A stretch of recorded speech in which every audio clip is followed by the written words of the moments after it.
हरे कृष्णा। तो last time हमने discussion किया था वर्ष नंबर 58 से 60 तक, तो how a Sadhu control his senses. तो किस प्रकार सेंसेस कंट्रोल करता है वो? परम दृष्टवा निवर्तन्ते। एक हायर टेस्ट के प्रति वो अटैच्ड है और हायर टेस्ट के प्रति अटैच्ड है, इसलिए लोअर जो सेंस एंजॉयमेंट है, सेंस ग्रेटिफिकेशन है, इंद्रिय तृप्ति है, उसको आराम से त्याग कर पाता है और अपना सेंसेस को कंट्रोल कर पाता है। 60 में भगवान कहते हैं, फिर भी छात्रों के लिए, यदा हि कौन्तेय पुरुषस्य विपाश्चितः इंद्रियाणि प्रमाथीनि हरन्ति प्रसभं मनः।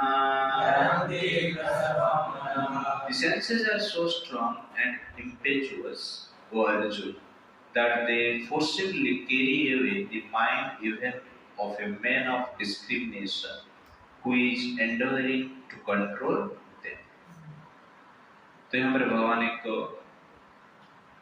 वार्निंग दे रहे हैं, यदातपि कौन्तेय पुरुषस्य विपाश्चितः, ज्ञानवान व्यक्ति इंद्रियाणि प्रमाथि, इंद्रिय जो है अत्यंत जिद्दी है, स्ट्रॉन्ग है। सेंसेस जो इंद्रिया है, मन को क्या करते हैं?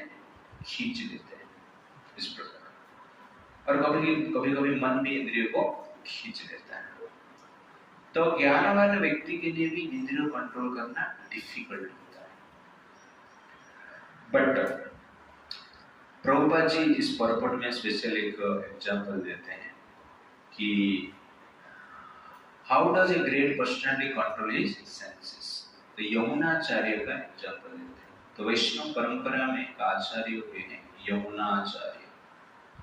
तो कहते हैं, यद अवधि मम चेतः कृष्ण पदारविंदे नव नव रस धमनी उद्यतम रंतुम असीत तद आभति वत नारी संगमे स्मर्यमाने भवन्ति मुख विकार सुष्टु निशिवनं च। तो कहते हैं कि जिस दिन से, जब से मेरा मन कृष्ण के चरण में लगा, तब से मैं एक नया नया रस का अनुभव कर रहा हूं। हर दिन एक नया उन्नत आनंद का अनुभव कर रहा हूं। और बीच बीच में कभी स्त्री का विचार मेरे मन में आ जाता है, तो मैं क्या करता हूं? उस विचार के ऊपर थूकता हूं। इस प्रकार वो कहता है। तो ये है यमुनाचार्य, जो एक शुद्ध भक्त है। भगवान कृष्ण को जो रियलाइज किए, आत्मा और परमात्मा को रियलाइज किए हैं, वो कहते हैं कि मेरे मन में जब स्त्री की विचार आती है तो मैं थूकता हूं। इसका अर्थ ये हुआ है कि इतने बड़े स्तर पर होने के पश्चात भी मन में क्या विचार आता है? स्त्री का विचार आ ही जाता है। तो अभी क्या कर रहे हो? थूक रहे हैं। अंडरस्टैंड? लेकिन हमारे मन में भी स्त्री का विचार आता है। तो ये बड़ा साधु है, महान साधु है, उनके मन में स्त्री का विचार आता है तो थूकते हैं। और असाधु का मन में स्त्री का विचार आता है तो क्या करते हैं? वो विचार को भोग करते हैं और आगे जाके स्त्री को भी भोग करते हैं। तो कहने का अर्थ है कि even higher state of self realisation में भी कभी कभी ये विचार आता है, इसलिए विचलित कभी नहीं होना है। मन में स्त्री का विचार, पाप का विचार, नेगेटिव विचार आता है तो विचलित नहीं होना है। क्यों नहीं होना है? क्योंकि ये एक नेचुरल प्रोसेस है। प्रीवियस इंप्रेशन के कारण मन में विचार आए। जैसे आप स्वप्न में कुछ देखते हो, दिन में कुछ सोचा नहीं रहेगा, लेकिन स्वप्न में कुछ इस प्रकार की चीज आता है जो कि आपने कभी विचार नहीं किया है। तो कैसे आ गए? Previous impression. तो प्रीवियस इंप्रेशन के कारण ये थॉट्स आता रहेगा, इसलिए कभी भी आप विचलित मत होना कि क्यों ऐसा आ रहा है।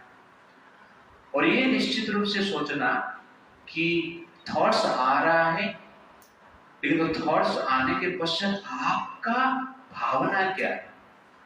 आप थूकना चाहते हो या भोग करना चाहते हो? हम भोग करना चाहते हैं, इसका अर्थ क्या है? अभी तक हमारा इंद्रिय तृप्ति के प्रति जो टेस्ट है, लगाव है, नष्ट नहीं हुआ है, लेकिन उससे हम उसको थूकना चाहते हैं और उस विचार से दूर जाना चाहते हैं। उस विचार आने के बाद हम जनरली संतुष्ट नहीं होते। तो इसका अर्थ क्या है? हम भक्ति में आगे बढ़ रहे हैं।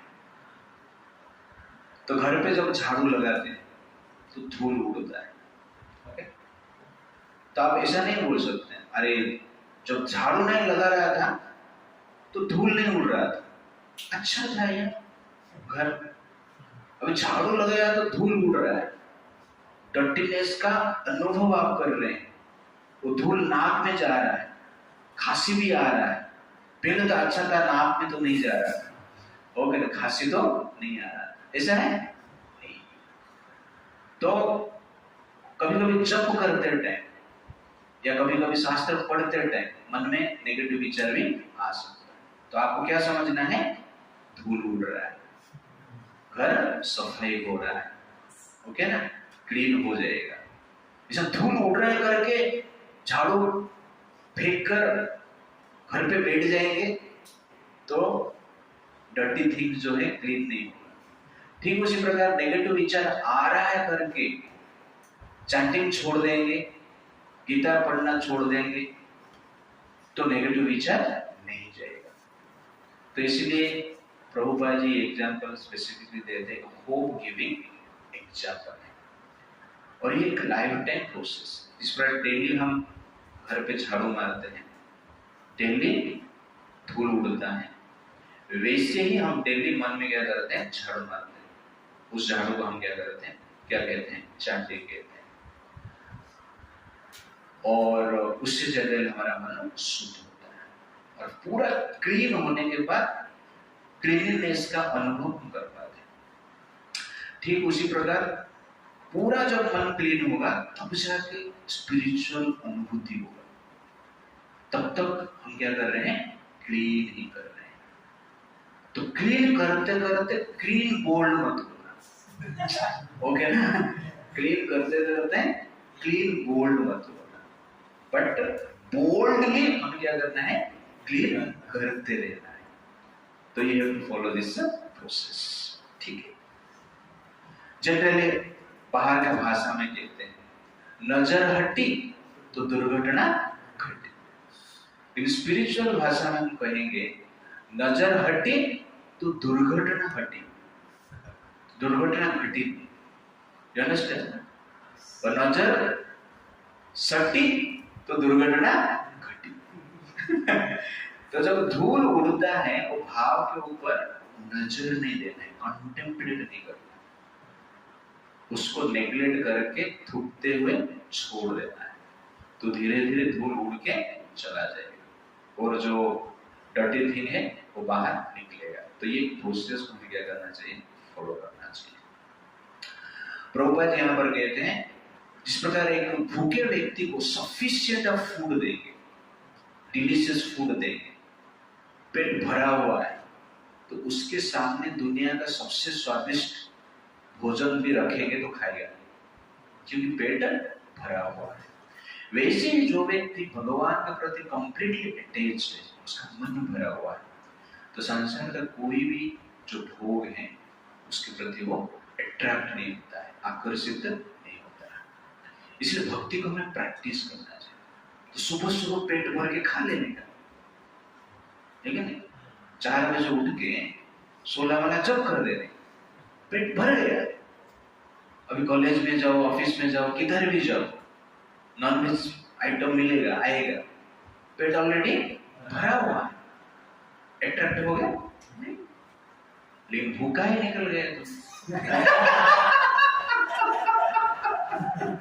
लेकिन जब स्टार्ट ही नहीं किया है और कॉलेज में जाके घूम रहे तो क्या होगा? खाने की इच्छा होगा, वो करने की इच्छा होगा। इसीलिए स्पिरिचुअल प्रोसेस को मॉर्निंग में रखा गया है शास्त्र के हिसाब से कि ब्रह्म मुहूर्त में स्पिरिचुअल एक्टिविटी करो। स्पिरिचुअल एक्टिविटी ब्रह्म मुहूर्त में हम कर लेते हैं तो मन सेटिस्फाइड हो जाता है, मन भर जाता है। उसके बाद हम जब बाहर जाते हैं खाने को इच्छा होता ही नहीं। तो ये लॉजिक है। लेकिन प्रॉब्लम क्या है, आजकल सब लोग भूखे ही बाहर जाते हैं, इसलिए बाहर खाने की इच्छा रखते हैं, बाहर जाके भीड़ भाड़ में जाते हैं, ओके, बाहर लेके घूमते हैं, बाहर वाले के साथ संबंध रखते हैं। तो इसका मूल कारण है कि हमारा साधना हम मॉर्निंग टाइम में नहीं करते।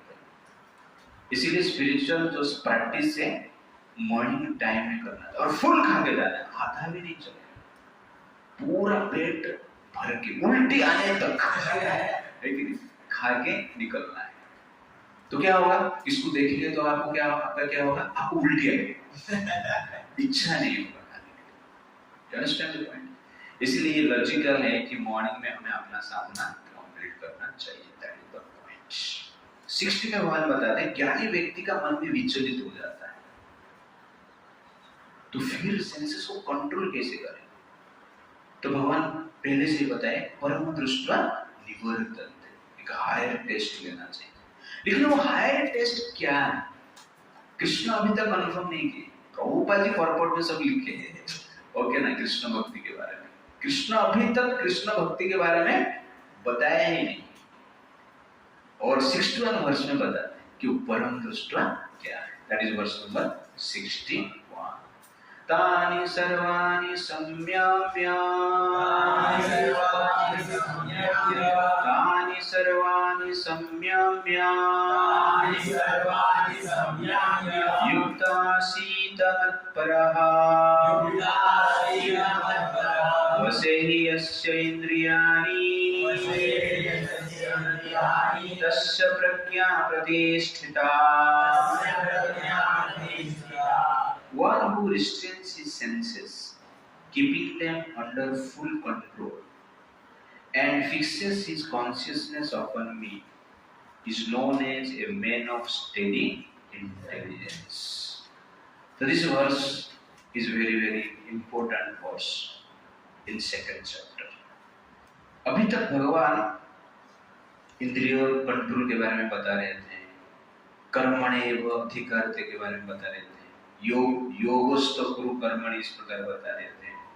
लेकिन बाद में त्रैविद्या त्रैगुण्य विषय वेद निष्त्रैगुण्य भवार्जुन, ये सब बता रहे थे।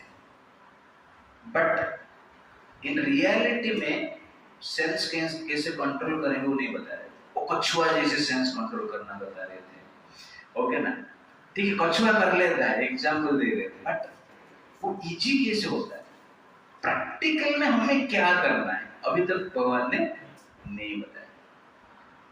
तो that is exact verse number 61। Practical आपको क्या करना है, यहाँ पर कहते हैं तानि सर्वाणि सम्यम्य, समस्त इंद्रियों को फुल्ली नियंत्रण करके युक्त आसित मत्परा, मुझ में कनेक्ट कीजिए, कृष्ण में एंगेज कीजिए। इंद्रियों को कंट्रोल करना है और साथ साथ इंद्रियों का एंगेजमेंट करना है कृष्ण के सेवा। वसेहि यस्य इंद्रियाणि तस्य प्रज्ञा प्रतिष्ठिता, उसका बुद्धि स्थिर रहता है। कहने का अर्थ है जो व्यक्ति इंद्रियों को पूर्ण रूप से कंट्रोल करके भगवान के सेवा में, कृष्ण के सेवा में नियोजित करता है, उस व्यक्ति को साधु कहते हैं। वो इंद्रियों को कंट्रोल कर पाएंगे। ये है प्रैक्टिकल वे। तो यहाँ पर भगवान कहते हैं मत पर, तो देव परायण, लेकिन स्त्री परायण, दान परायण, काम परायण, बस ये काम परायण है। इसका अर्थ क्या है, काम उसके लिए सबसे अट्रैक्टिव चीज है, उसके लिए वो जीवन दे सकता है, दैट इज काम परायण। दान परायण, दान के लिए वो जीवन दे सकता है, अपना जीवन दान में भी दे सकता है। दैट इज एग्जैक्टली क्या है? दान परायण। वैसे कृष्ण परायण और मत पर भगवान कहते हैं। मत पर मतलब यहाँ पर क्या है? कृष्ण परायण, कृष्ण परायण। कृष्ण के लिए आप अपना जीवन दे सकते हैं। तो कहने का अर्थ है इस प्रकार भाव से जब हम सेंसेस को कृष्ण के लिए यूज करते हैं तो जनरली सेंसेस जो है अति सहज से कंट्रोल हो पाता है। थोड़ा पर्पट हम देखते हैं। What is the highest conception of yoga perfection? The highest conception of yoga perfection is Krishna consciousness. Unless one is Krishna conscious, it is not at all possible to control the senses. तो कृष्ण कॉन्शियस, मत पर मतलब यहाँ पे कृष्ण कॉन्शियस। तो Krishna conscious मतलब क्या है? कृष्ण जो चाहते हैं उसके अनुसार हमें जीना, उसको कहते हैं कृष्ण कॉन्शियसनेस। अब कभी कभी मान लो कृष्ण को भूल भी जाते हो, लेकिन कृष्ण के इंस्ट्रक्शन, इच्छा के अनुसार मान लो हम कार्य करते हैं, that is also Krishna consciousness. ऐसा नहीं कि 24 आवर कृष्ण का याद आए। कोई सेवा में लिप्त प्रसाद डिस्ट्रीब्यूशन आप कर रहे, तब प्रसाद डिस्ट्रीब्यूशन में लिप्त हो गए, कृष्ण को मान लो भूल गए, याद नहीं आया, लेकिन वो किसका सेवा है? कृष्ण का सेवा है। और प्रेम से आप सेवा कर रहे हो, सामने वाला जो व्यक्ति आ रहा है, लेकिन प्रेम से उसको आप क्या कर रहे हो? प्रसाद दे रहे हो, हंसते हुए दे रहे हो। दोबारा मांगता है, चारा खाता है। तो ये भाव नहीं होगी, कृष्ण कॉन्शियसनेस का भावना क्या होना चाहिए? प्योर होना चाहिए। प्रसाद नहीं है तो हम रिस्ट्रिक्शन करते हैं, अलग बात है, ओके। बट मन में प्रसाद नहीं है करके हम मना कर रहे हैं, ये खा लेगा करके उसके ऊपर जनरली हमारा कोई माने उस व्यक्ति के प्रति हमारा कोई एनिमिटी या बुरी भावना नहीं है, इसलिए एडजस्ट करो। दैट इज ऑल्सो सेवा, ओके ना? नहीं तो एक को दे दिया और 10 जन भूखा रहे, दैट शुड नॉट बी, वो ऐसा नहीं होना चाहिए। इसीलिए कृष्ण कॉन्शियस व्यक्ति सेंस कंट्रोल इजीली कर पाता है। व्हाट इज मत्पर डिवोटी? तो प्रभुपाद जी कहते हैं, who engage all his senses including mind and intelligence in the service of Krishna, he is matpara. Clearly, तो प्रभुपाद जी का पर्पट कंटिन्यूअसली कंसिस्टेंटली पढ़ेंगे ना, तो एक दिन कृष्ण कॉन्शियस हम बन जाएंगे। क्योंकि प्रभुपाद कौन है? Embodiment of a Krishna conscious person in the age of Kaliyuga, जिसको हम डायरेक्टली एटलीस्ट उनका ऑडियो रिकॉर्डिंग तो सुन रहे हैं, ओके ना? ऐसा पर्सनैलिटी का ऑडियो रिकॉर्डिंग हम सुन रहे हैं और उनका डायरेक्ट लिखा हुआ चीज हम रिसेंटली अभी 1970s, तो ज्यादा दिन का अंतर नहीं, फ्रेश है। तो इसलिए प्रभुपाद जी का परपॉट, प्रभुपाद जी का कन्वर्सेशन, प्रभुपाद जी का जब लेक्चर हम सुनते हैं, पढ़ते हैं, तो एग्जैक्टली कृष्ण कॉन्शियसनेस क्या है हमें पता चलता है। इसलिए प्रभुपाद जी कहते हैं senses including mind and intelligence, this is very very important. कभी कभी सेंसेस यूज होता रहेगा, लेकिन मन में यूज नहीं होता है, बुद्धि भी यूज नहीं होता है भगवान के सेवा। तो मन और बुद्धि को नियोजित करना अत्यंत आवश्यकता है। आगे बढ़ते हैं। तो प्रभुपाद जी एग्जाम्पल देते हैं अम्बरीश महाराज। तो एक भक्त थे, अपने इंद्रियों को कंट्रोल कर पाते थे। तो अम्बरीश महाराज एक बार 1 साल का उपवास का व्रत किया और 1 साल का अंतिम दिन उनको व्रत तोड़ना है। और उस दिन दुर्वासा मुनि उनके राजमहल में आए और अम्बरीश महाराज दुर्वासा मुनि उनके शिष्य के लिए भोजन का व्यवस्था की। दुर्वासा मुनि 60,000 शिष्यों को लेके घूमते थे, वो अकेला नहीं जाते थे इस कंदेश तो 60,000 शिष्यों को लेके जाते थे। पर अम्बरीश महाराज सबका व्यवस्था, भोजन का व्यवस्था किया। दुर्वासा मुनि 60,000 शिष्य के साथ स्नान करने के लिए, और अम्बरीश महाराज उनको वेट कर रहे हैं उनका सत्कार करने के लिए। लेकिन उस समय पे क्या हुआ कि जो पारण टाइम, उपवास भंग करने का समय है, वो बीत रहा था और दुर्वासा मुनि लेट हो रहे थे। तो उस समय उन्होंने ब्राह्मण को पूछे कि मुझे क्या करना चाहिए, कि अतिथि आए, वो भी दुर्वासा मुनि, शिव जी का अवतार है, और क्रोधित हो जाते, तो मैं क्या करूं? तो ब्राह्मण ने कहा कि आप तो खाना नहीं खा सकते, लेकिन पानी पी सकते हैं। तो 1 साल का निर्जल उपवास। कितना साल का? 1 साल। ठीक है ना? अभी निर्जल उपवास आ रहा है, 24 आवर करेगा। ओके ना? 1 साल का किए और 1 साल के बाद तोड़ने वाले थे। तो ब्राह्मण ने कहा तोड़ना तो जरूरी है नियम के अनुसार। ठीक है, आप पानी से तोड़ लीजिए। उपवास किस में तोड़े हो? पानी से। ओके, तो निर्जल उपवास पानी से तोड़ते, और सजल उपवास पूरी और पकौड़ा से तोड़ते। ओके, तो पानी पी। तो दुर्वासा मुनि आए, तो उनको पता चला कि मैं आने से पहले अम्बरीश ने उपवास तोड़ दिया, ये मेरा अपमान है। क्रोधित हो गए, अपना बाल एक निकाले और धरती पे फेंक दी। तो उससे एक राक्षस, और उस राक्षस अम्बरीश महाराज को मारने के लिए। अम्बरीश महाराज ये सब देखकर शांत चित्त से कुछ नहीं कहते हैं दुर्वासा मुनि को। दुर्वासा मुनि को प्रणाम करते हैं, क्षमा प्रार्थना करते हैं और भगवान को स्मरण करते हैं। हरे कृष्णा कृष्णा कृष्णा हरे हरे, हरे राम राम राम हरे हरे।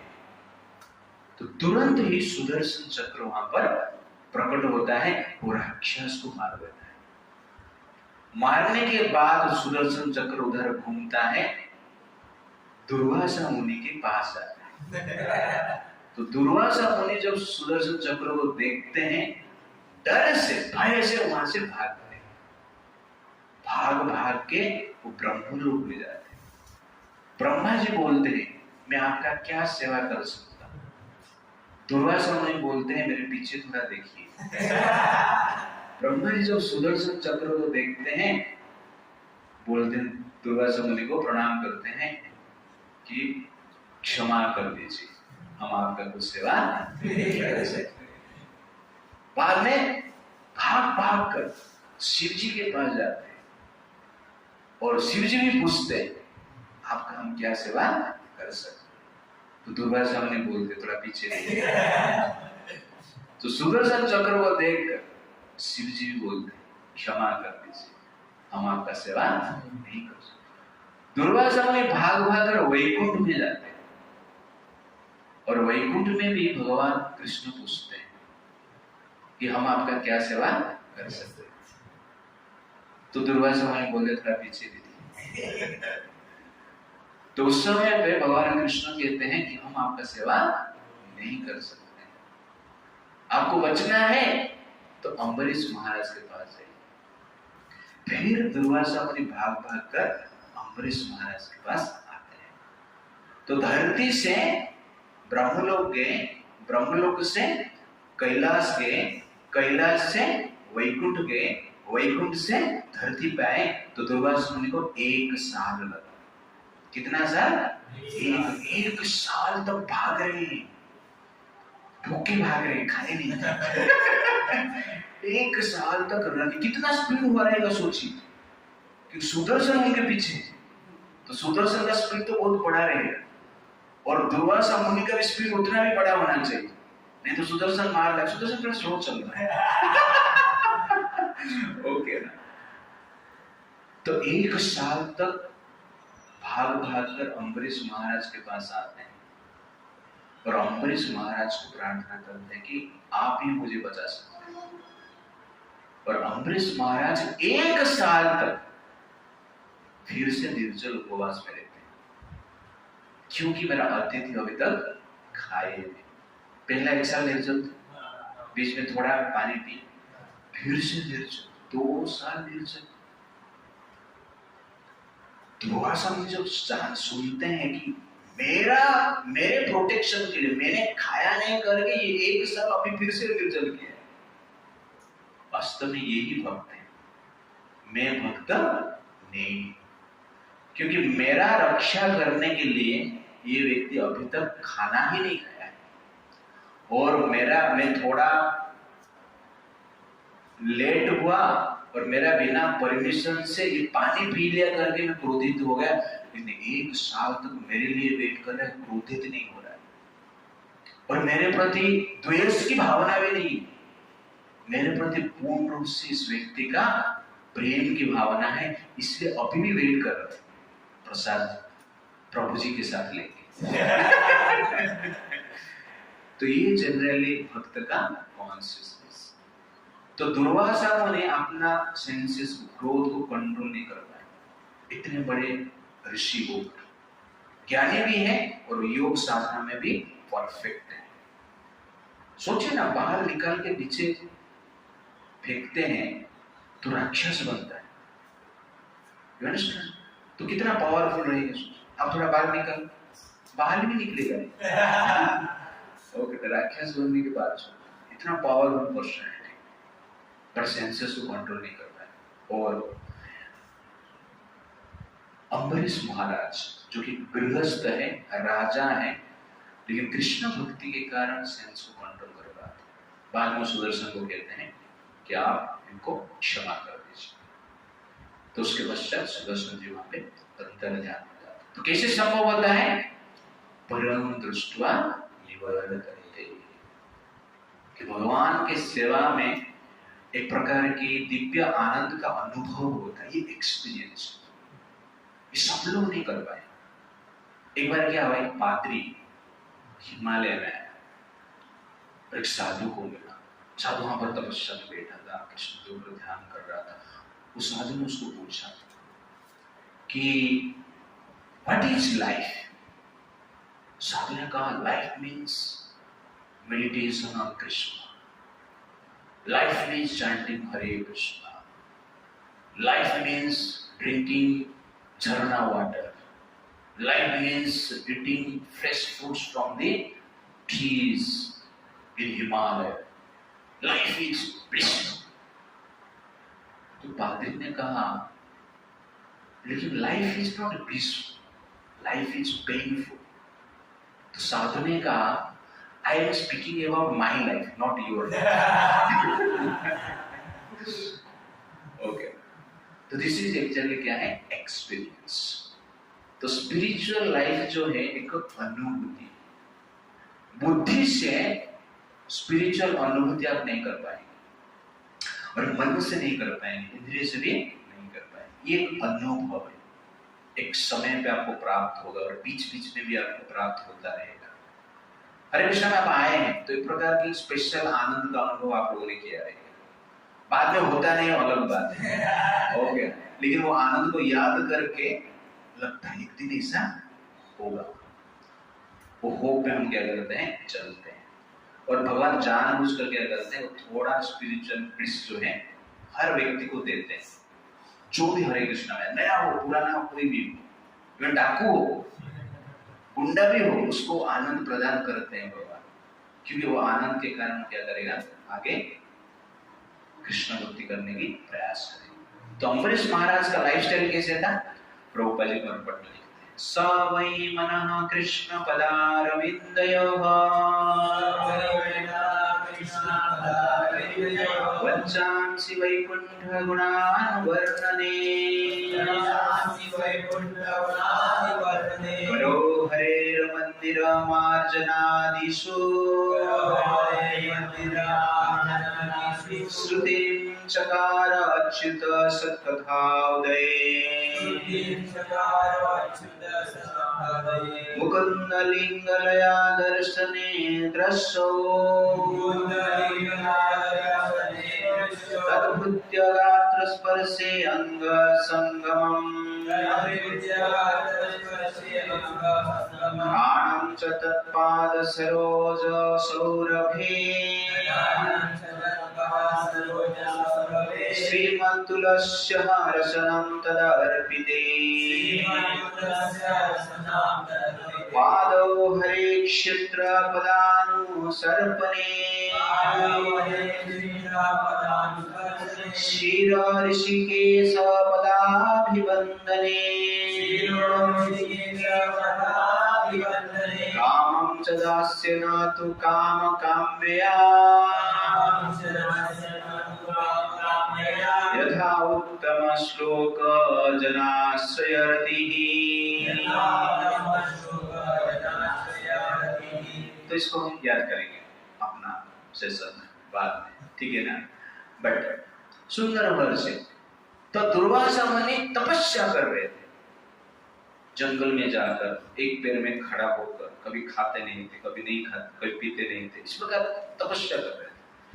बट अम्बरीश महाराज राज्य में रहकर राज कार्य करते हुए सबके लिए अपना सामाजिक रिस्पॉन्सिबिलिटी करते हुए क्या कर रहे थे?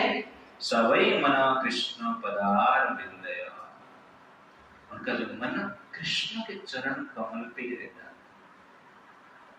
राजकीय रिस्पॉन्सिबिलिटी उनका था, लेकिन मन किसका ध्यान करता था? कृष्ण का चरण को ध्यान करता था।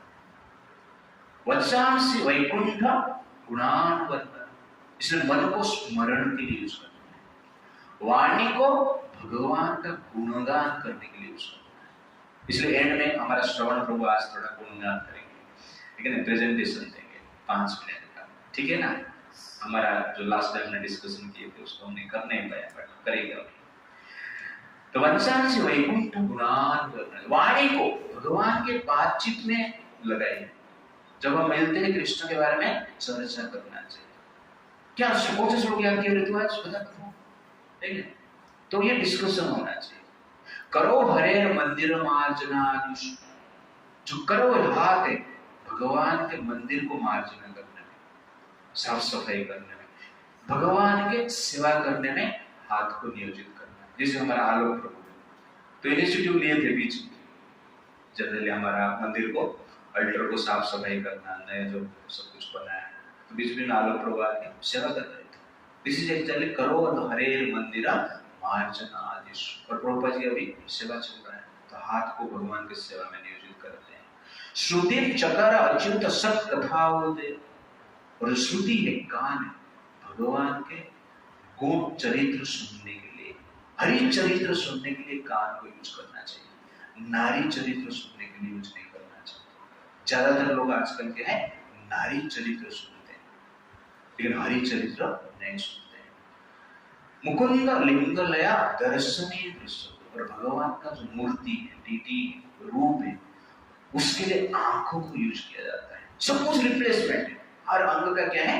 रिप्लेसमेंट। खाली से हम छोड़ नहीं सकते, इसलिए आंख को भगवान का रूप का दर्शन करने के लिए मेडिटेशन में लगाना चाहिए। तद्भृत्य गात्र स्पर्श अंग संग, और स्पर्श इंद्रिय जो है वो भगवान के भक्त को स्पर्श करने के लिए यूज करना चाहिए, प्रणाम करने के लिए, आलिंगन करने के लिए, हैंडशेक करने के लिए। हैंडशेक भी एक जनरली भारतीय ही परंपरा है। ब्रह्मा जी पहले जब कृष्ण को दर्शन किए, ओके ना, पहले ब्रह्मा जी मेडिटेशन किए, उसके बाद भगवान कृष्ण 100 सेलेस्टियल ईयर के बाद, नहीं 1000 सेलेस्टियल ईयर के बाद दर्शन दिए कृष्ण। तो कृष्ण ब्रह्मा जी के साथ क्या किए? हैंडशेक। तो हायर स्टेटस ऑफ लाइफ में हैंडशेक होता है, ओके ना। और सबसे जो लोअर स्टेटस रहते हैं वहां पे किस करते हैं, ओके ना, मुंह मिलाते हैं, जो भी वेस्टर्न वर्ल्ड में होता है। तो हायर में हैंडशेक, लोएस्ट में किस करता है, ओके। तो ब्रह्मा और कृष्ण का पहले हैंडशेक। हैंडशेक जो है ये वेस्टर्न कल्चर नहीं, ये कौन सा कल्चर है? वैकुंठ कल्चर है, ओके ना, गोलोक का कल्चर। वहां पे भगवान पहले ब्रह्मा जी के साथ हैंडशेक करते हैं, लेकिन जनरल स्टेट में हैंडशेक नहीं करना चाहिए। क्यों नहीं करना चाहिए? पता नहीं, हाथ धोएंगे ठीक है, किसको भी टच करके आया रहेगा, इसलिए हैंडशेक करेगा तो प्रॉब्लम है, नहा के भी नहीं आया रहेगा, तुम हैंडशेक करेगा तो क्या होगा, कोरोना हो जाएगा। ओके ना, इसलिए क्या करना है, नमस्ते। नमस्ते में तो प्रोटेक्शन। ओके, बच के रहना, मजाक कर रहा हूं मैं, प्रणाम करना है। तो मेन पॉइंट है तदभृत्य गात्र स्पर्श अंग संगम। तो जो भक्त लोग मिलते हैं उनको स्पर्श करना चाहिए, आलिंगन करना चाहिए, नमस्ते करना चाहिए, हैंडशेक करना चाहिए, किस मत देना, ये भी स्पर्श ही है हमारा, अंग संगम कर रहे हैं, वो नहीं करना है, ठीक है। ये वेस्टर्न वर्ल्ड में ये सब चलता है, और भारत में भी आजकल क्या है, ये ट्रेंड चल रहा है। वे लड़का लड़की जो मिलते हैं वो भी उनको नमस्ते में मजा नहीं आता है, उनको आलिंगन में मजा आता है, लेकिन किस करने में मजा, गाल को गाल लगाते हैं, इसी से करते हैं।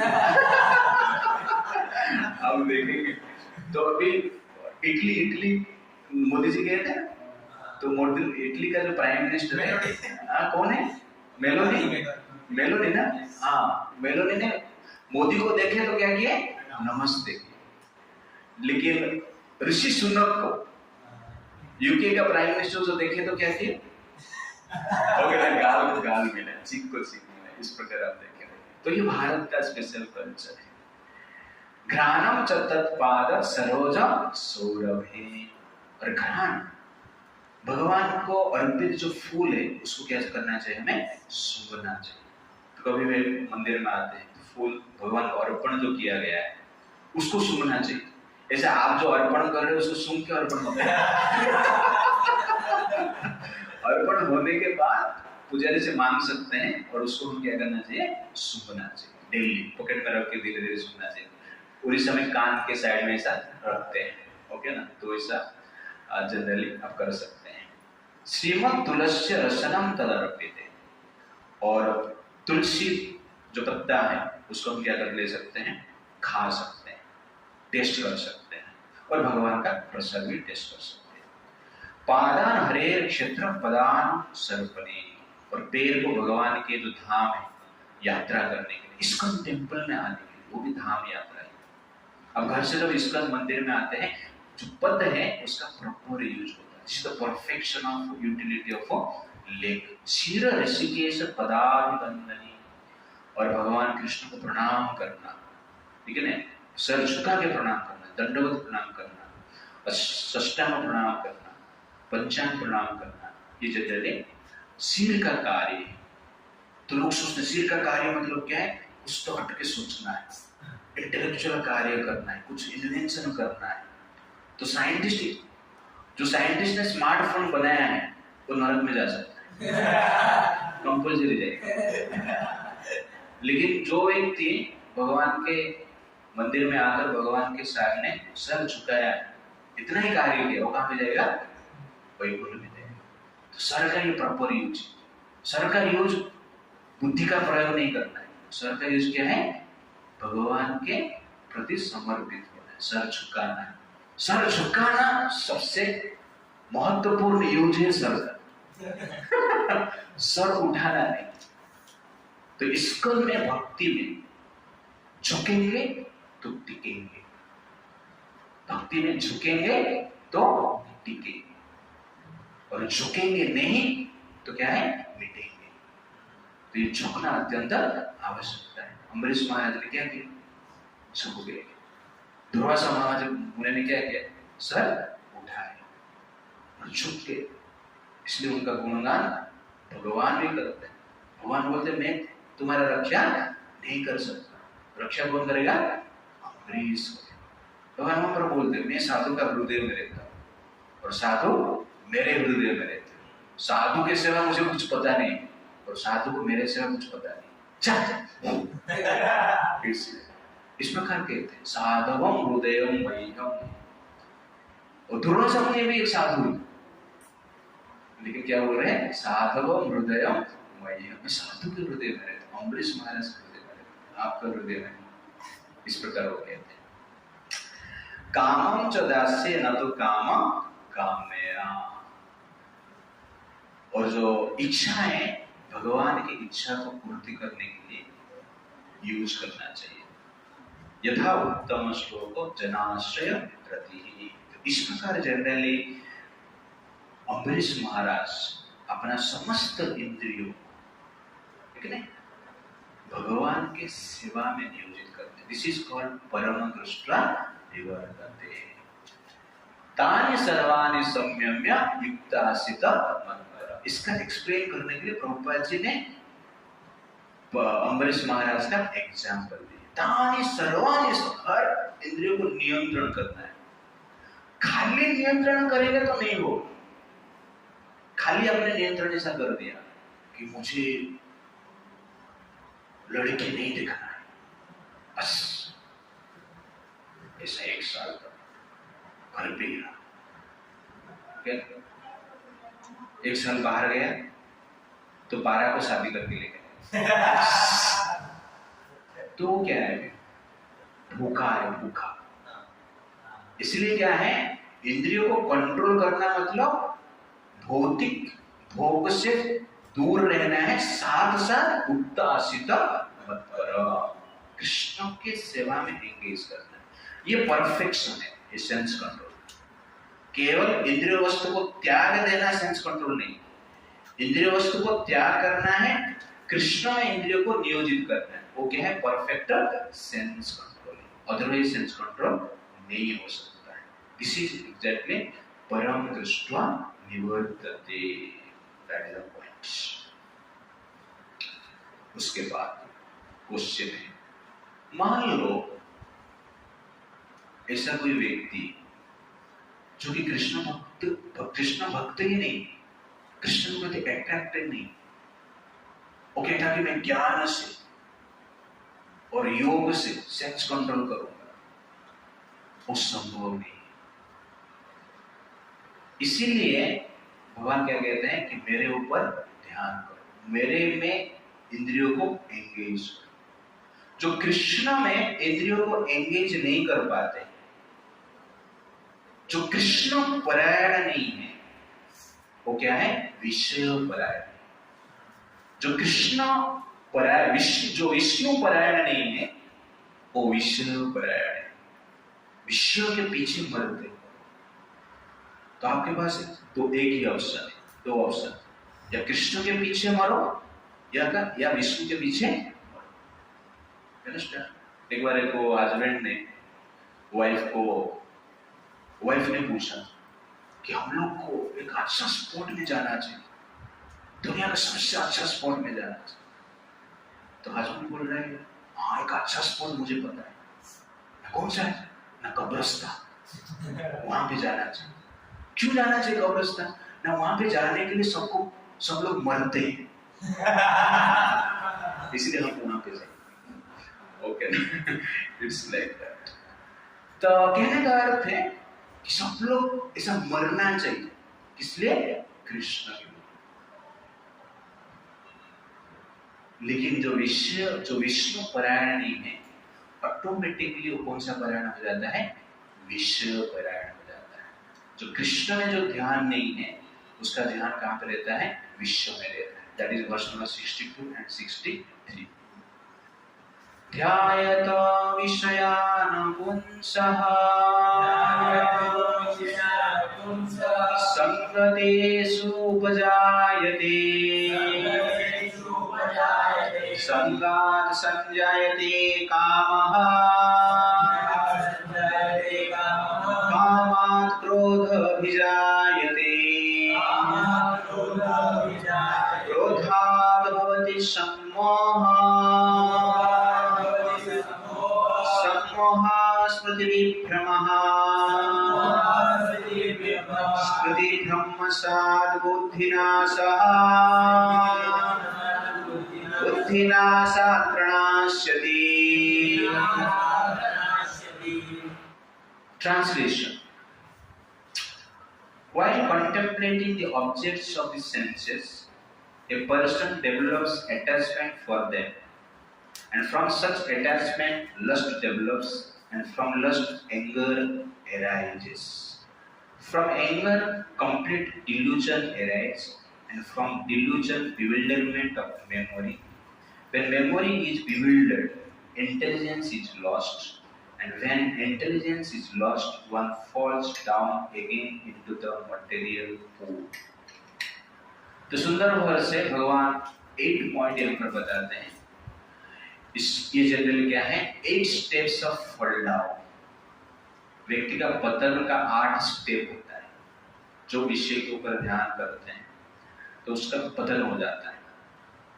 आध्यात्मिक स्तर से भौतिक स्तर पर आ जाता है और भौतिक स्तर में जटिल पीड़ा में रहता है। वो कैसे स्टार्ट होता है, ध्यायत विषयानुपुंसः। स्टार्टिंग पॉइंट कहां पर है, ध्यान से होता है। किसके ऊपर ध्यान करते हो, विषय।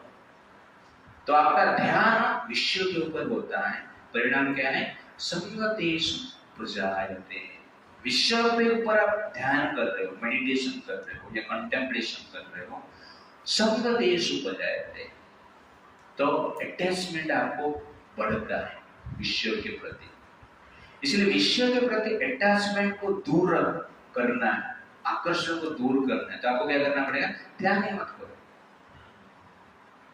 मन में आया तो निगलेक्ट करो, कंटेम्पलेट करोगे तो अट्रैक्शन बढ़ जाएगी। ओके, तो इसीलिए अट्रैक्शन को, अटैचमेंट को बंद करने के लिए आपको ध्यान से ही हटना पड़ेगा।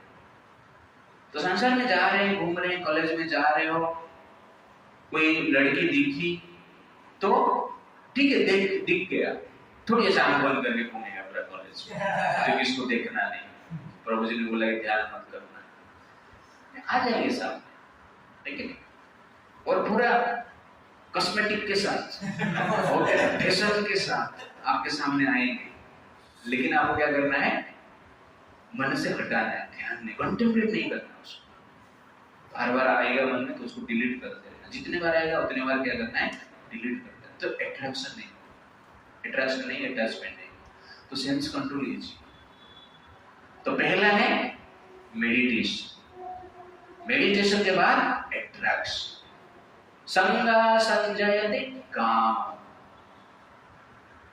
अट्रैक्शन में भी आपका मेडिटेशन चल रहा है।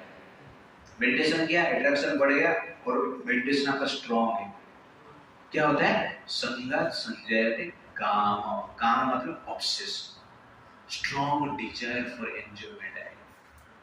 देखा भूल गया, डिलीट कर दिया, कुछ नहीं, लेकिन कॉलेज में देखा, रात भर ध्यान किया, है कि नहीं, तो आपके हृदय में नेक्स्ट टाइम जो देखोगे तो क्या इच्छा होगा, मिल जाता तो मजा आता, भोग करने की इच्छा हो जाता है, अट्रैक्शन हो जाता है, ऑब्सेशन आता है, obsession strong desire for enjoyment. दोस्ती करना चाहिए, फ्रेंडशिप करना चाहिए, ये ही जीवन का लक्ष्य है। कॉलेज आने का लाइफ सार्थक हो जाएगा, लेकिन जब भोग करने के लिए मुझे वो मिलेगी। कामात क्रोध अभिचार्यते, ऑब्सेशन जब डिजायर, कुछ हुआ नहीं अभी तक, इस मन में चल रहा है। कामात क्रोध अभिचार्यते, तो वासना जब आता है, ऑब्सेशन बढ़ जाता है, क्रोध आता है। तो यहाँ पर क्रोध मतलब गुस्सा है, एजिटेशन, मन एजिटेट रहता है। मैंने 10th पास किया है और मुंबई में हॉस्पिटल में जाके रहता है, तो आपने देख लिया कोई ऐसे मिस यूनिवर्स हो, लेकिन नहीं, मिस यूनिवर्स या मिस कॉलेज जो भी हो, आपने देख लिया, मिस यूनिवर्सिटी, ओके ना, मिस यूनिवर्सिटी को आपने देख लिया, तो क्या होगा, कॉलेज नया नया गया ना, तो मेडिटेशन किया, अट्रैक्शन हो गया, ऑब्सेशन हो रहा है, इच्छाएं हो रहा है, बाद में एजिटेशन, अरे प्रभु जी ने बोला था किसको देखना नहीं, ये अच्छा नहीं बात है। बाद में एक दूसरा एक मन, एक हृदय आत्मा बोलता है ये ठीक नहीं, ये कार्य गलत है, डिलीट करना। बट मन क्या बोलता है, क्यों डिलीट करेगा, थोड़ा ध्यान कर ले, प्रॉब्लम क्या है, फोटो मंगा ले, हो गया ना, एजिटेशन चल रहा है। नहीं कॉलेज में आया पढ़ाई करने के लिए, focus, meditation on book, not Facebook, meditation, okay. नहीं दूसरा बाद में मना, आजकल ये नॉर्मल है, कॉलेज में जो आता है ये सब करते रहते हैं, तुम नहीं करेगा तो तुमको लोग नपुंसक बोलेंगे, नपुंसक बोलेंगे। इसलिए थोड़ा ध्यान करने, मेरा करियर बनाने है, इसलिए मैं कॉलेज में। तो इसको कहते हैं एजुकेशन। पॉजिटिव और नेगेटिव विचार में एजुकेशन चलता है, होता है ना ऐसा? हाँ, ये एजुकेशन चलता है, इसको कहते हैं क्रोधा। ऑब्सेशन से एजुकेशन बढ़ता है। क्रोधात् भवति सम्मोह। क्रोध में एजिटेशन, एजिटेशन के बाद क्या होता है? डिल्यूजन होता है, सम्मोह। और ये डिल्यूजन पॉइंट में आपका जो पॉजिटिव वॉइस रहता है, कैरियर की बात, पिता माता क्या कहेंगे, समाज क्या कहेगा, हेल्थ का इश्यू है, पाप कर्म है, ये डिल्यूजन पॉइंट पे वो चला जाता है। ये डिल्यूजन में आपको सिर्फ वो लड़की दिखती है, आपको सिर्फ भोग दिखती है, आपको सिर्फ ग्लैमर दिखता है, एजिटेशन चला जाता है। आपका क्या बोलते हैं, अट्रैक्शन जो पॉइंट है, ऑब्सेशन जो पॉइंट है, 90-95% हो जाता है। लोगों को कैरियर, हेल्थ, पाप, पुण्य, समाज क्या कहेगा, इस बात का कुछ ध्यान में नहीं आता। उसको कहते हैं डिल्यूजन, मोह।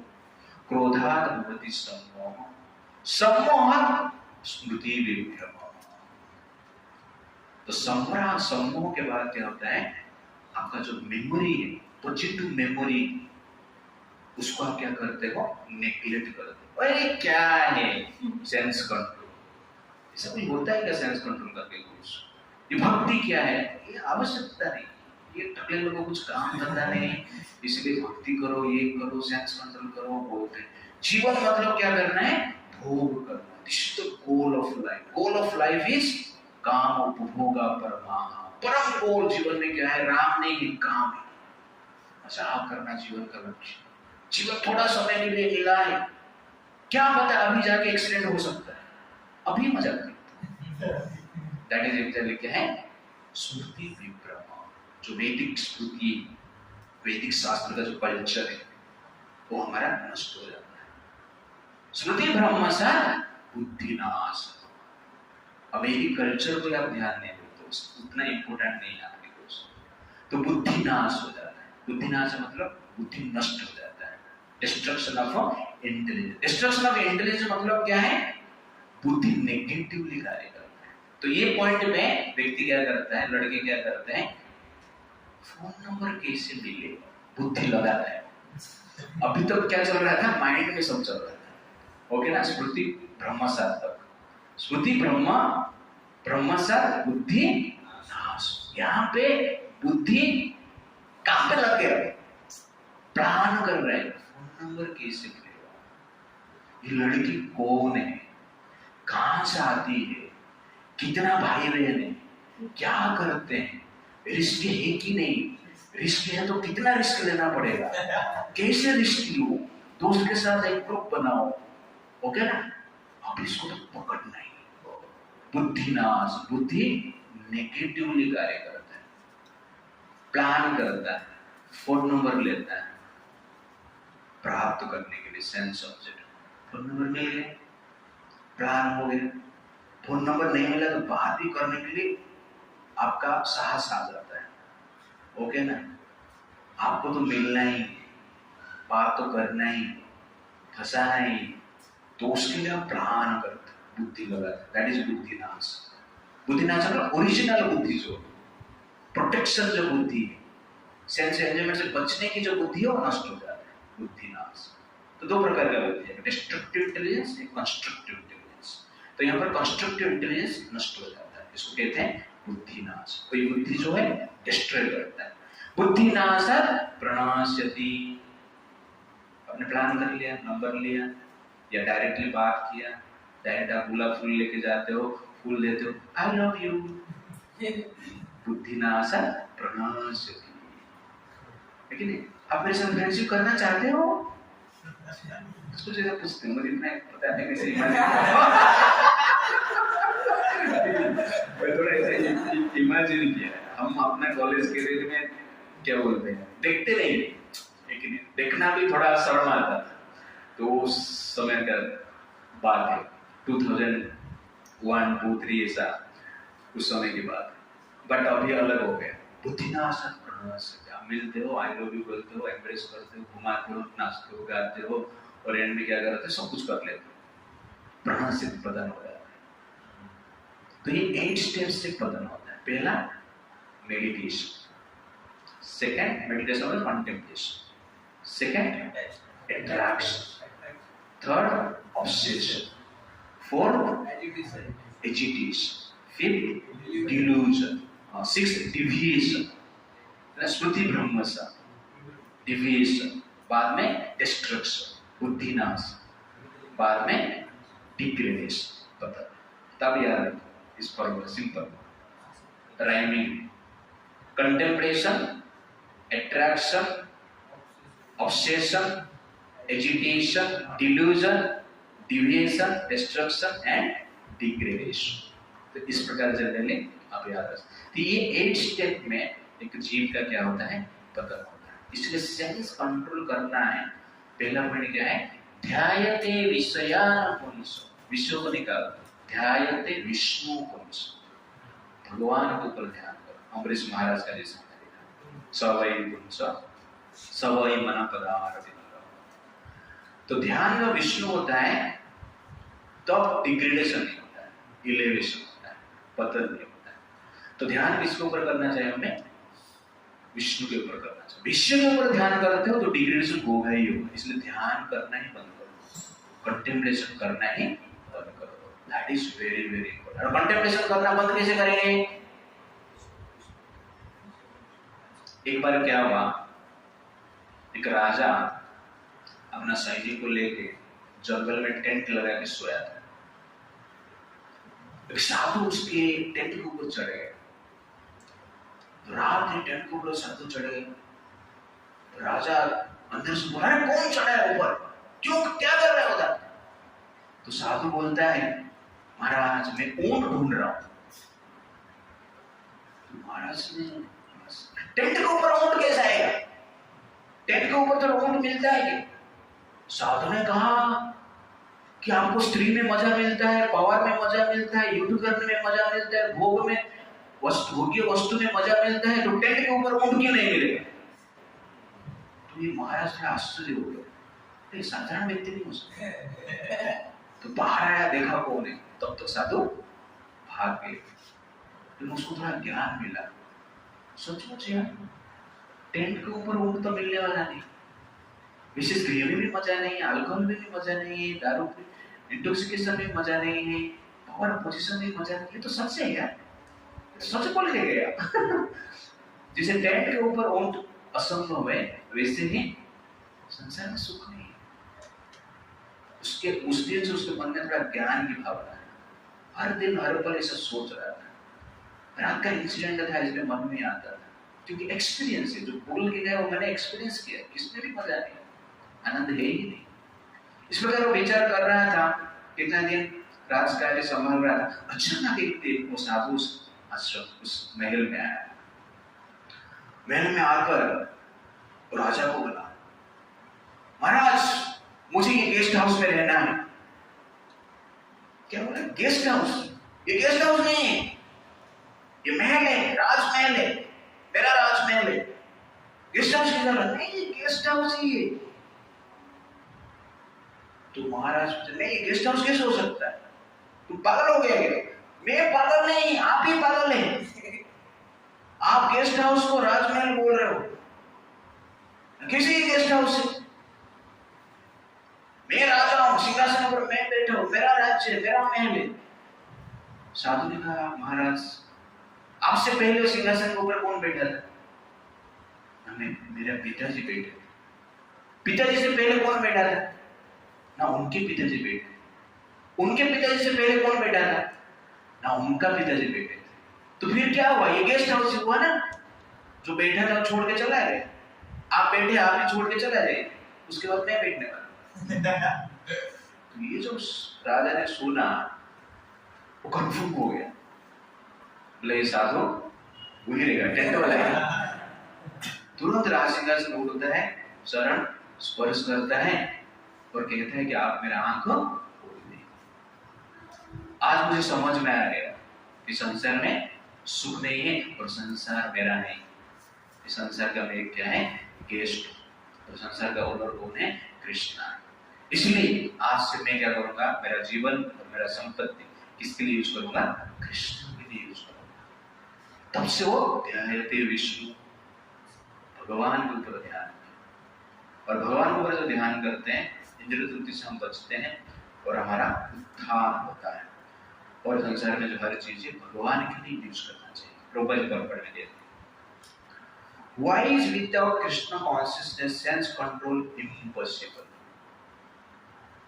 The senses require real engagement, and if they are not engaged in the transcendental loving service of the Lord, they will certainly seek engagement in the service of materialism. ये secret, simple secret. Why is without Krishna consciousness sense control impossible? By nature जो इंद्रियां हैं engagement इनको चाहिए, खाली नहीं रह सकते। तो हमें क्या चाहिए, एंगेजमेंट चाहिए। और कृष्ण के कार्य में एंगेज नहीं है, भगवान के कार्य में हम एंगेज नहीं होते हैं, तो नेचुरली ऑटोमेटिकली भौतिक कार्य में एंगेज रहे, ऑप्शन नहीं है कुछ। If you are not vegetarian must be a non vegetarian, no option. वैसे if you don't use your senses for Krishna, you must use for sense enjoyment, materialism, भौतिक activity हम करें, ये नेचुरल है। इसीलिए इससे हम इसको हमें समझना है, और ये समझकर भगवान की सेवा में सेंसेस को क्या करना चाहिए, यूज करना चाहिए। That is the point.